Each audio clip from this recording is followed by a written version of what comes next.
If you feel like your company is gaslighting you about why you're back in the office, you aren't alone. And we've heard all the lines, serendipitous innovation, office culture, collaboration. But at Enhancv, we wanted to see if anyone was actually buying it. So we surveyed 1,000 full-time workers who are currently under return to office mandates. And the results suggested that the office culture narrative is officially dead. Here's the biggest finding.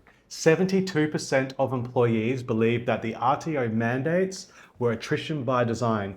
They don't see this as a cultural reset. They see this as a stealth layoff, a way to make work-life inconvenient enough that people just quit on their own, saving the company the PR mess and the cost of severance.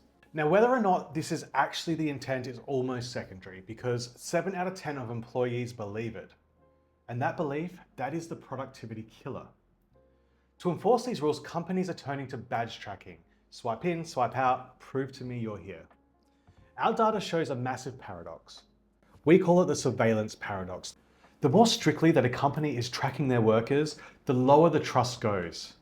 This hits a rock bottom 50 out of 100 on the trust scale.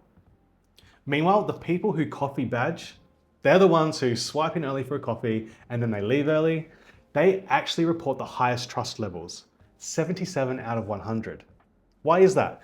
Because they have managers who don't care about butts in seats, they care about the results. And here is the real irony. The desks that the companies fought so hard to fill are now being used against them. Our study found that 36% of workers are applying for new jobs while sitting at their office desks, right now in plain sight. Another 32% are intentionally reducing their output as a form of protest. So the office isn't a hub of collaboration anymore. For 1 in 3 people, it's actually a staging ground for their next career move. You cannot badge swipe your way to a better culture. If the goal is truly innovation, let the work prove it. Measure the output, trust the people you hired. But if the goal is attrition, your employees already know. You can find the full data breakdown and the generational trust gap in our report linked below. But I am curious, so does your office feel like a hub for work, or just for a place to wait for your next offer?